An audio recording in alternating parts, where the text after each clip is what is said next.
It is Ryan Seacrest here. There was a recent social media trend which consisted of flying on a plane with no music, no movies, no entertainment. But a better trend would be going to ChumbaCasino.com. It's like having a mini social casino in your pocket. Chumba Casino has over 100 online casino-style games, all absolutely free. It's the most fun you can have online and on a plane. So grab your free welcome bonus now at ChumbaCasino.com. Sponsored by Chumba Casino. No purchase necessary. VGW Group. Void where prohibited by law. 18 plus terms and conditions apply.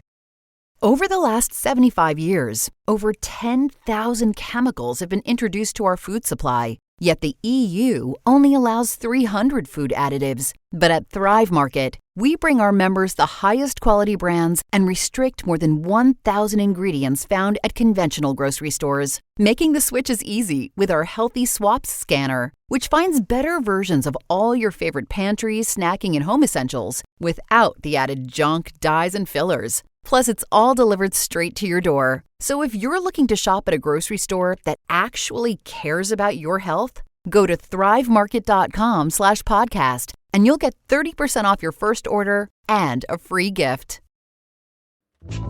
Educate, empower, enable, impact. Thank you for tuning in to That Will Never Work podcast, where we share inspiring information and personal experiences related to business and the entrepreneurial journey from those who are leaders in their respective field. Now, here's your host, author and business coach, Maurice.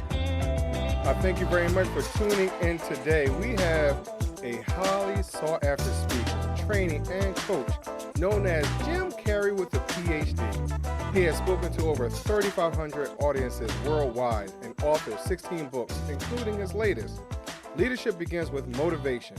He co-founded the world's leading reading engagement program. And finally, he shows business owners, entrepreneurs, and executives how to increase their income, freedom, and impact by creating engaging presentations. I thank you very much for coming on the show today, Mr. Danny Brassell. Thank you very much for coming on the show. Thanks so much for having me, Maurice. And more importantly, thanks for spreading some joy in the world. That's why I love your podcast. I'm sick of that horrible show called the News. I know, right? I know. So listen, Danny, we understand that you like to encourage people in reading and speaking and things like that. So as I told you in the green room, I'm going to ask you a general question that's totally off the wall.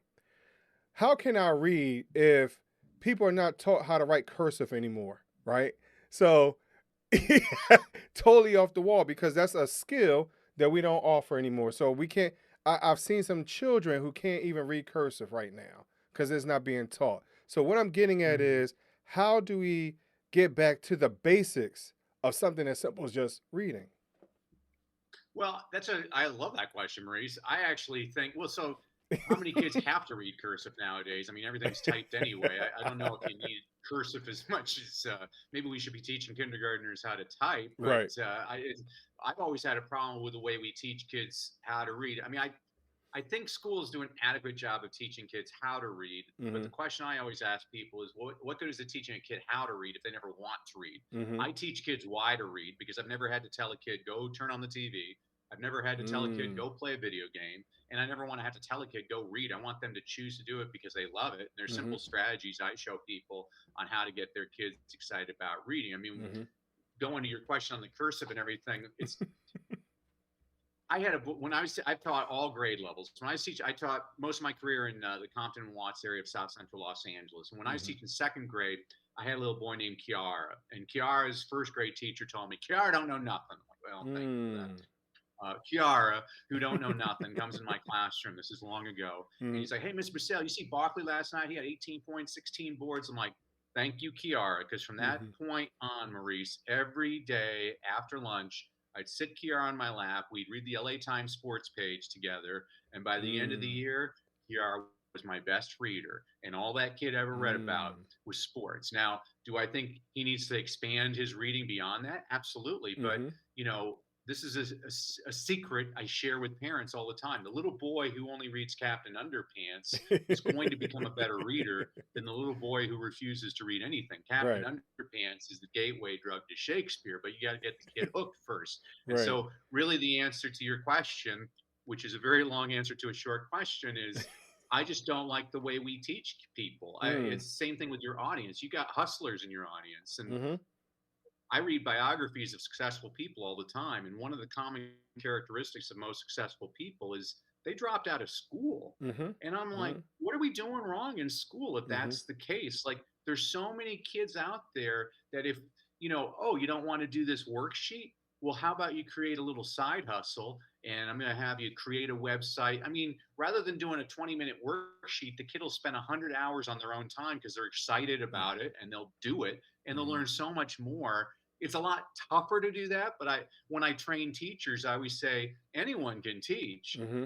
It takes a lot of hard work to be a good teacher, though. Mm-hmm. So that's a very long answer to your short question, right? and no, and that's fine. But I started off with that type of idea because, I mean, I'm old enough where we had to write cursive. We had to write it second, third grade, whatever that was. But again, it's what I'm really getting at are the basics, right? Yeah. And so, how do we start to train individuals that, like you said, from a kid perspective, but maybe retrain us as adults to the point where we can take this space of reading to turn it now into a place of success? Because we understand that we need to understand contracts as an entrepreneur. We need to understand even our ideas of job interviews and things like that. So, understanding the importance of research, things like that. So how do we get back to the basics overall that leads to success?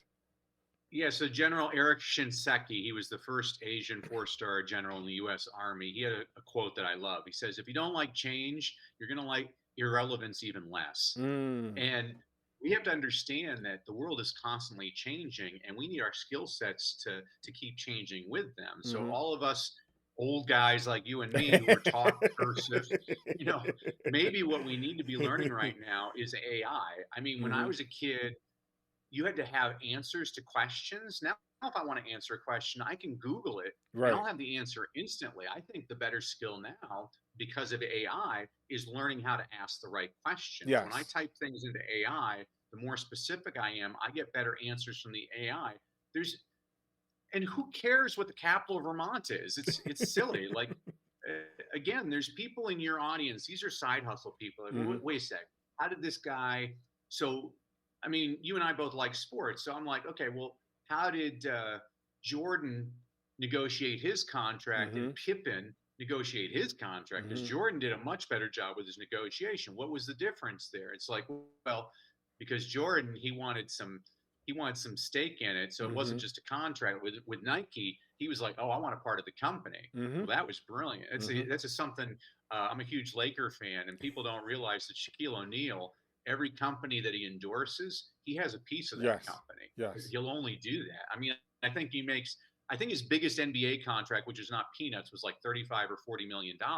I think now he makes at least $150 million annually on all the different boards that he sits on, and that's along with the TNT gig. Then you had a guy like Scottie Pippen, and this is nothing bad on Scottie, because I get based on his background. I'm a huge basketball fan. Scottie came from a very large family, and his father and one of his brothers were disabled.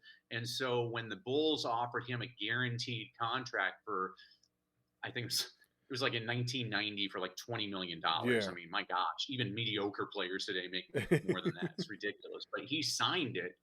And I kind of agreed with the owner, because the owner said, you probably shouldn't sign this. He's like, because if you sign it, I'm going to hold you to this contract. And if you wind up being better, you're going to be worth a lot more money. And Scottie, he wanted the security. And again, I get that.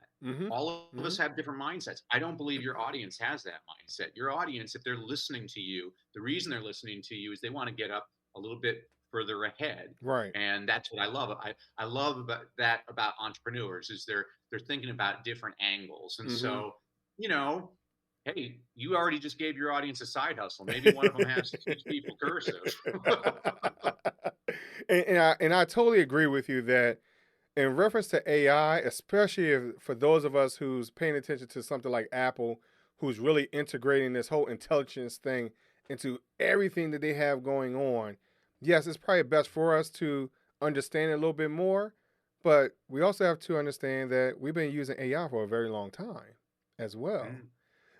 So it's not necessarily new. It's just packaged differently. Yeah. And so let's not be afraid of what's quote unquote new because we've been doing it for a while. Amen. I agree. I'm the Baptist in your front row right now, Maurice. And then something else that you said as well. When you talk about Scottie, I'm gonna use I think it's the Magic Johnson thing where I think he signed $1 million for 20 years or something like that. 25 years, $1 million a year, which was the biggest. It was a ludicrous contract at the time, and then it turned out to be a bust. Right. Right. But see, again, when you're not educated enough, you're not around the right people sitting at the right table, hey, you don't know what to look for. You don't know what to listen for because of where you've been. So I think that's one of the things that you're talking about is that we have to constantly educate ourselves on whatever we're interested in at that particular time, and whatever the byproduct is. Because if you go on YouTube, you'll look at one video and then something else will come up. So it doesn't hurt to be well rounded. Because just so happen that one video is going to turn to something else. It's going to turn something else that's going to now put you in a position that, you know what, I don't like this contract. That's right. Yeah. Make sure you have an out. I mean, look at that's what these smart guys, some of these guys that are mediocre quarterbacks, when Deshaun Watson signed his deal with the Cleveland Browns, my wife, she's like, what's that mean, guaranteed? $230 million guaranteed. I'm like, what that means, honey, is if he decides to become a Buddhist monk tomorrow, he still gets $230 million. Right. Smart contract. Right. And I think that's what we need to understand. And even if we have a representative, let's understand our business as well. We can't just put all of it on our agent, our business partner, or whatever it is. We need to understand as much of it as we can, regardless if we have a second grade education, a GED, master's degree. We need to understand that across the board. Yeah, and you should understand every element of your business so that when you do have people working for you, you know if they're doing it right or not. Right. So in that, now I've done my education, Danny, and I think I'm ready to jump all the way out there. But I get stage fright because I don't know how to speak. I don't understand how to articulate myself in a manner because I'm nervous. Danny, I look at you and I see you peering down my soul because I'm so scared. So how do I overcome that moment of stage fright? Well, my entire life is about pivots, Maurice. So I'll tell you a story. I was in India speaking to a school, and I got all the kids all pumped up. And after I spoke, this little boy comes up to me with tears in his eyes, and I'm taken aback, and I notice he's missing his left arm, and he looks up at me, and he's like, "How can I succeed?" And so I crouched down to his eye level, and I said, when I was your age, I went to 18 different schools before I was 12 years old. Everybody used to call me stupid. Wow. Because I stuttered. Wow. And eventually I went to a school where this teacher, she worked with me one-on-one, and she would sing things to me. And I discovered I coid sing them back without my stutter. It's kind of like the movie The King's Speech. Yeah. And eventually I lost my stutter and I became a swan. Right. But this is what I told that little boy. I looked at him straight in the eye and said, isn't it interesting that the little boy everybody said was stupid and couldn't talk right now gets paid ridiculous sums of money to travel the world to do what? And he gets this big grin on his face. He's like, speak. I'm like, don't let anybody ever tell you what you can't do. If nobody else believes in you, I believe. I used to always say this to my students. Hey, sometimes you need somebody else to believe in you before you believe in yourself. Right. I believe in all of you. They only give me the best and the brightest. Now let's go out and make this world a better place. So now specifically with your stage fright, I work with individuals, entrepreneurs, business people all the time. And this is always the top thing is I get stage fright. What can I do? So here's a couple of practical strategies. First of all, you need to breathe. Most people don't breathe. You take deep breaths. Second thing I want you to understand is some of the best in the business get stage fright. President Ronald Reagan puked before every speech he ever gave. Barbara Streisand, she gets nervous as can be before she gets on stage. We'll talk basketball, even though I'm a Lakers fan. Bill Russell, probably one of the greatest basketball players of all time. Mm-hmm. You know, Red Auerbach used to get angry with him. He's like, "Come on, will you puke already so we can go out and take the court?" He was that nervous every single game. Mm-hmm. So you're in good company. Another third. Another thing that I always suggest to people is look for the one person in your audience who's smiling, and hopefully at least your mother's there and she's smiling. But just talk one-on-one to that person. Mm-hmm. That's a very important thing. But the most important thing, this is very important, Maurice, Mm-hmm. is one of my mentors was a guy named Jim Rohn, and Jim used to say you can't pay other people to do your push-ups. Translation, you got to do the reps. Mm-hmm. I guarantee you, Maurice, the first time you did your podcast, it stunk. Mm-hmm. And the second time you did your podcast, it stunk, Mm-hmm. but it didn't stink as bad as the first time. Mm-hmm. And by the 20th time, you started feeling like, oh, I'm getting used to this. Now you're like a seasoned pro. I mean, you're starting off, you're having fun questions, you're laughing, you're relaxed. It's because you did the reps. Right. It's the same in anything. I mean, when people look at like a guy like Tiger Woods, people are like, oh, he's such a great golfer. I'm like, you have no idea how much work this guy's put into his golf game. Right. And the other thing he did, which is smart, which I always tell people, is he hired coaches. So he hired a putting coach. He hired a driving coach. He hired a mental coach. Maybe he should have hired a relationship coach, but that's another but that was smart. And so, again, the long answer to your short question, there's lots of different strategies to deal with your stage fright. But most importantly is understand you're in good company. People have it all the time. And second of all, it's just like anything. It's a skill that can be taught. So I hear what you're saying, but again, like you stated, hey, I started off the podcast. Yes, it wasn't the greatest, even though I did have an online radio show beforehand, but I was with a bunch of people at that time. Now I'm by myself. But it took a little while before I started interviewing people. So I'm in my 5th season, right? But I've been interviewing people for the last 2+ years. Looking for excitement? Chumba Casino is here. Play anytime, play anywhere. Play on the train, play at the store, play at home, play when you're bored. Play today for your chance to win and get daily bonuses when you log in. So what are you waiting for? Don't delay. Chumba Casino is free to play. Experience social gameplay like never before. Go to Chumba Casino right now to play hundreds of games, including online slots, bingo, Slingo, and more. Live the Chumba life at ChumbaCasino.com. VGW Group. No purchase necessary. Void where prohibited by law. See terms and conditions. 18+.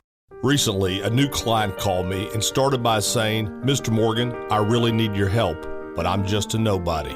Those words stunned me, and I immediately called him back, and we're now helping him and his family after a terrible accident.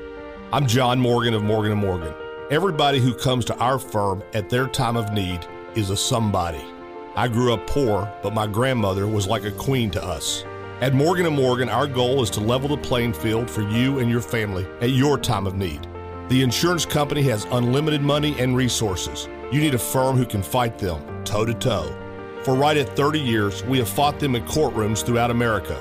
Our results speak for themselves. And always remember this, everybody is a somebody, and nobody is a nobody. Visit forthepeople.com to learn about our firm, Morgan & Morgan, for the people. Injured? Visit forthepeople.com for an office near you. And each person that I've been interviewing has something else to offer, right? And something that I may or may not understand or know or whatever it is.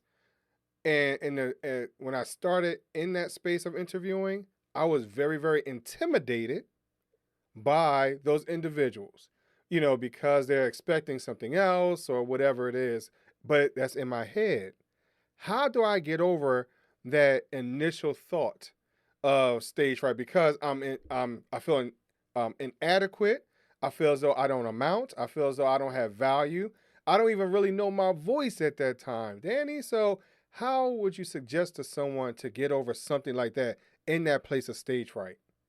Well, for you specifically, Maurice, I'll give you my cell phone. I'll do my Stuart Smalley. You can call me all the time. You're good enough. You're good enough. I know you can do this. But look at all you actually already gave yourself the answer there. Mm-hmm. Is you've had lots of different formats, and what you have to figure out is what are you comfortable at. Mm-hmm. You know, so there's no one way to host a late night talk show.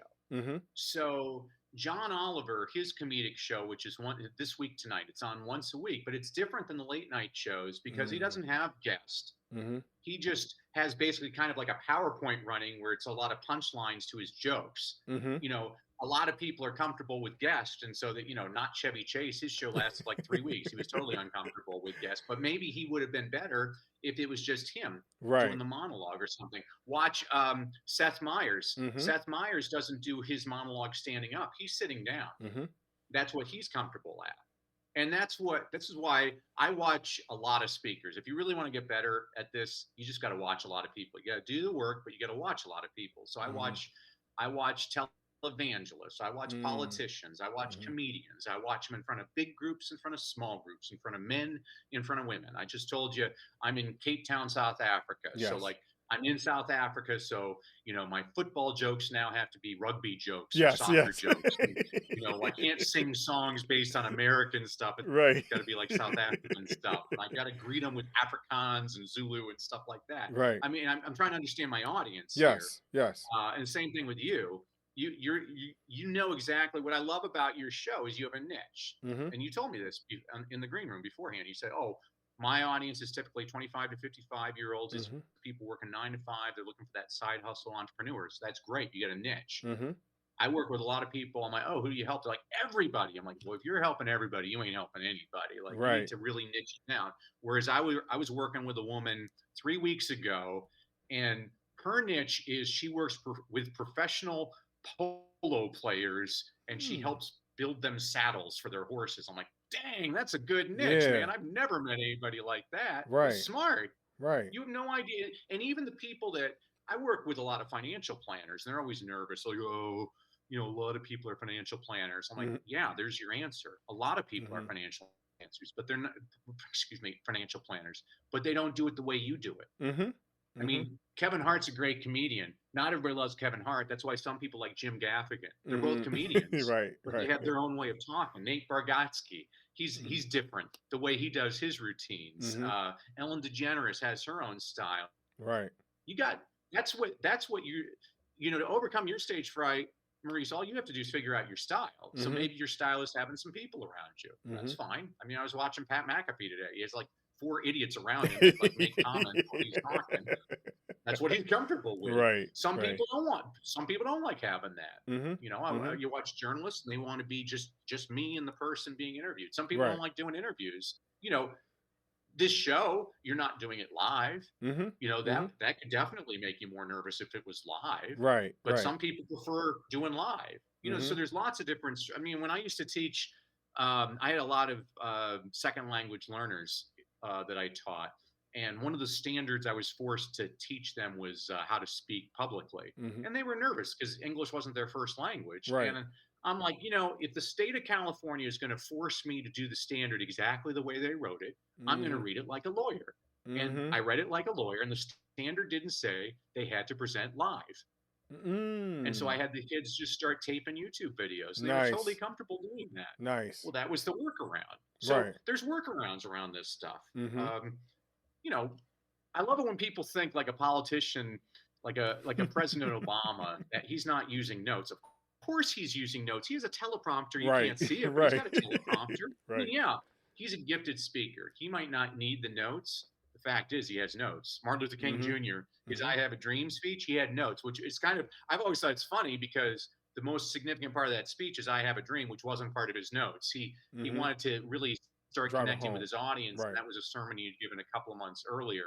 And so he started going into that. So again, the long answer to your short question is to overcome. You got to figure out, well, what makes you comfortable? Same thing is, I've told you, I'm a huge sports fan. The best coaches, they take the hand they're dealt and they turn them into champions. They figure out, you know, you watch like a Bill Belichick when he was the coach of the New England Patriots. He's like, okay, Tom Brady's not a very mobile quarterback. Everybody else has mobile quarterbacks. Tom's not like that. So we're designing an offense around Tom. Right. And Tom felt comfortable with that. Now, if he says, oh, Tom, we're going to do the pistol with you, the pistol, and you're gonna run, and then you're gonna hand off, and then you're gonna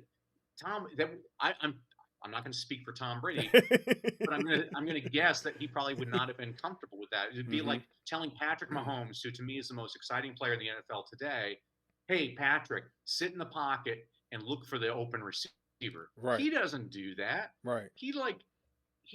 He's a Michelangelo on the field. I'm like, whoa, how did he just do it? 3 times a game? He does something. I'm like, I didn't even know that was humanly possible. But his coach, Andy Reid, is brilliant because he lets him. You know, the same thing when I was a teacher. Like, I got some kids, there's no way this kid's sitting down. I don't make them sit down, but I do have a rule. I'm like, okay, you're going to pay attention and you're not going to bother anybody else. But if you have to walk around or scrunch a ball in your hands or lay on the floor, I don't care. That's fine. People learn differently. Right. You know, but that's what a good coach is doing, is they're figuring out, well, here's what you're good at. Let's work on your strengths. I mean, I got a rule when I'm working with people. If you ain't funny, don't tell jokes. Right.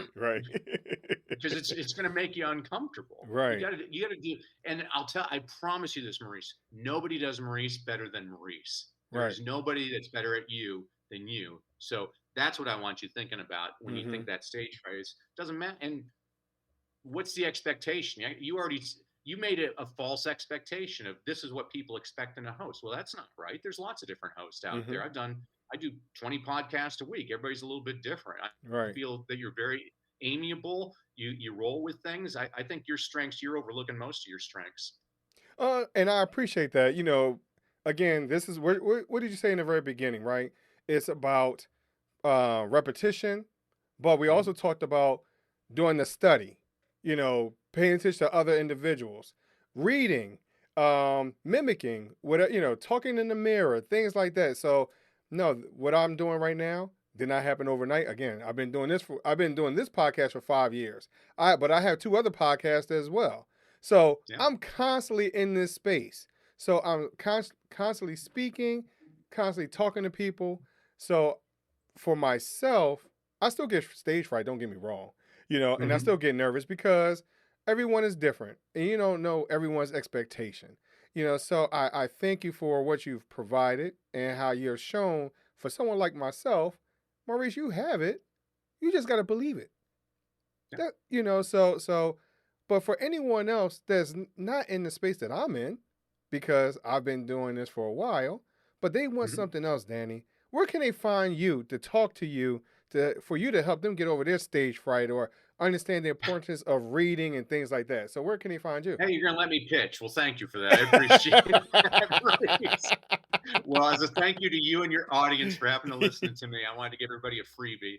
So if you go to freestoryguide.com, again, freestoryguide.com, I'm going to give everybody a blueprint on how to create a well-crafted story. So what this is your blueprint, which takes you step by step on how to create a wonderful story. I mean, I don't know how to make chocolate chip cookies, but if you gave me a recipe on how to make chocolate chip cookies, I'm pretty sure I could make some decent chocolate chip cookies because there's a recipe. Same thing in speaking. I'm going to provide you with a recipe. What this does for you is it takes away the guesswork. It shows you, these are the research proven ways to better engage my audience. And what this means for you is the peace of mind that you can reach a lot more people. I mean, I only have one measure of success with the people I work with is, will people take the next step with you? Now, for some people, maybe that's an unpaid offer, like book a free phone call with me or download my free PDF to get on my list. Maybe it's a paid offer, like, hey, buy my product or enroll in my coaching program. I have one goal. I want to maximize the number of people who just make the decision that they want to continue working with you. So if you go to freestoryguide.com, you'll get that. And Maurice, I really appreciate you. And you've gotten me thinking about a lot tonight. And you did. I love it. I think it's great. But I am very sincere. You're very good at what you do. Thank you. I appreciate that. I want you. I think that's one of the things that's maybe lacking in you is right now is that self-belief. And sometimes, again, it's the same thing I used to tell my students, you just need that other person, and before every expert is an expert, they're an amateur, just so you know. I mean, Kobe Bryant didn't learn those moves on his own. He watched Michael Jordan. Right. And guess what? Michael Jordan didn't learn those moves on his own. He watched David Thompson. Right. And David Thompson didn't. I mean, there's just this endless chain of people learning from one another. Right. So thank you for all you do, Maurice. Oh, no, I appreciate it. I appreciate your, the kind words that you provided. But before we end off the show on this kind space, I have to ask you my would you rather question. And I'm going to ask you this question. I would like for you to answer, but I think I have an additional question after that is going to be just as serious. So, would you rather choose 3 doors or a fork in the road? Gosh, I guess, I don't know. My entire life has been forks in the road, so I'm going to say forks in the road because I've made more pivots than a struggling NBA guard. Yeah, really? Okay. So I'm gonna ask you this other question because we asked this on the No Fruit podcast. That's a podcast with my wife and I, and we've been asking this of our guests. And it's a very serious question. If you could do a duet with anyone in the world, dead or alive, who would it be? It's got to be James Brown. Gosh, really? The guy had so much class. I don't even know if I could do anything. I might just sit there and watch him. That guy just was an entertainer. I can watch him all. I guess the living version of James Brown would be like Bruno Mars, maybe. Just somebody that has moves and just likable. Right. James Brown. I don't care how angry. It's kind of like watching Dolly Parton. I'm like, I don't care how angry I am. If I watch Dolly Parton or James Brown, they just bring a smile to my face. That's good. That's funny. I like that. If I did the 3 doors, I'd get Wayne Brady, man. That guy's talented. Yeah. That guy, he needs to be. I don't understand why he's not bigger. He's one of my favorites. That guy's so talented. Again, it's opportunity and see what what's provided or not. Some of us don't want to kiss the ring. I'll put it like that. Because there's a lot that comes with kissing that ring, right? He shouldn't kiss any ring. That guy, he can create the ring. That guy's I know, right? The rings, as far as I'm concerned. But Danny, I thank you very much for coming on the show. Thank you, Maurice. God bless. You're welcome. And thank you for listening to That Will Never Work podcast. And I will talk to you a little later. Thanks for listening. Find us on social media at Chisholm Group LLC and check back weekly for new episodes. Until next time, that will never work, or will it?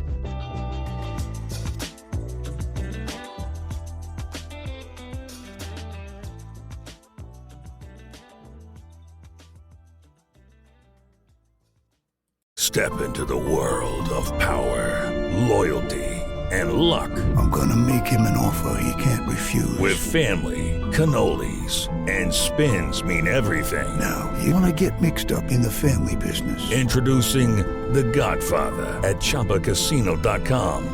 Test your luck in the shadowy world of The Godfather slot. Someday, I will call upon you to do a service for me. Play The Godfather, now at ChumbaCasino.com. Welcome to the family. No purchase necessary. VGW Group. Void where prohibited by law. 18+. Terms and conditions apply.